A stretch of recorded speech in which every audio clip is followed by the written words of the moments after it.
이제서야 여론조사의 흐름이 제대로 돌아오는 모양입니다. 반영이 다소 늦었던 전화면접조사도 결국 공천전국 이전으로 돌아왔습니다. 대표적인 메이저 여론조사 갤럽의 이번 주 여론조사가 발표됐습니다. 3월 12일부터 14일까지 조사한 이번 여론조사에서 두창 숭배율은 3% 하락한 36%로 나왔고, 정당 지지도에선 민주당이 1% 상승하여 32%, 국민의힘은 저번 주와 동일하게 37%로 나왔습니다. 그런데 골 때리는 건 조국혁신당이 7%가 나와 범민주로 놓고 봤을 땐 범민주 39%, 국민의힘 37%로 기어코 범민주가 역전을 했습니다. 아마 총선까지는 민주당 단일 정당만으로 국민의힘을 넘진 못하겠지만, 조국혁신당 지지층이 사실상 지역구는 민주당 후보에게 투표할 것을 감안하면 앞으로는 민주당과 조국혁신당을 합쳐서 계산하는 것이 맞다고 생각합니다. 특히 상대적으로 정부 여당이 유리하게 집계되는 전화 면접 방식의 갤럽에서는 지금껏 한창 민주당이 잘 나갈 때조차 국민의힘과 동률이거나 앞서는 경우가 많이 없었는데, 범민주가 기어코 역전을 한 것은 대단히 고무적입니다. 게다가 이게 끝이 아니라 오늘 조사조차 보수 340, 진보 266으로 상당한 보수 과표집 조사라는 것입니다. 물론 우리가 벌써부터 고개 쳐들고 오만해서는 안 되기에 한마디 덧붙이자면 이번 조사가 다소 튄 게 아닌가 합니다.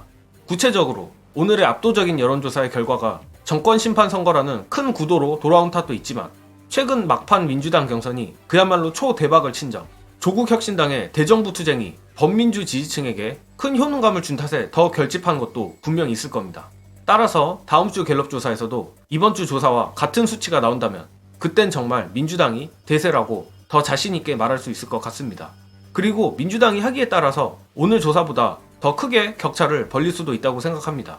관련한 영상 보시고 이어가겠습니다. 제가 지난주에 말씀드렸잖아요. 다음 주 되면 민주당 여론조사 올라간다라고. 원래 그래요. 공천 끝나고 야당 대표가 대통령 공격하면은 그때부터 이제 지지층이 결집하는 겁니다. 다음 주 되면은 민주당 지지율 더 오릅니다. 국민의힘보다 안정적으로 높아질 거예요. 그게 왜 그러냐면요, 지금 윤석열 정부에 대한 지지율이 35에서 40% 나옵니다. 국민의힘은요 절대 35%를 넘어갈 수가 없어요. 왜? 대통령 지지도가 35에서 40%이기 때문에. 그게 끝입니다. 이미 다 결집해 있는 겁니다. 그러나 민주당 지지율은요, 우리가 하기에 따라 가지고 최대치 55%까지 갈 수 있어요. 물론 정당 지지율이 거기까지 가진 않습니다. 전국적인 정당 지지율 조사하면 민주당이 35% 이상 안 나와요. 그게 현실이에요. 왜? 다당제가 됐기 때문에. 근데 지역구 단위에서 지난 2020년 총선에서도 정당 득표율을 민주당 32%였습니다. 지역구 단위에서는 50%였습니다. 그렇게 우리 유권자들과 지지자들이 지역구 단위마다 전략적 투표를 해준다는 겁니다. 뿐만 아니라 용인갑 지역 여론조사 하나가 더 발표됐습니다. 정규저의 펜앤드마이크가 의뢰하고 불공정한 공정이 3월 12일부터 13일까지 조사한 여론조사입니다. 작은 윤두창이자 용획관 이원모가 나온 지역구라 개인적으로 눈여겨보고 있는데, 여론조사 불공정에서조차 이 정도면 용인갑에서 대통령 전용기 탄 민간인 남편의 낙선이 매우 유력해 보입니다.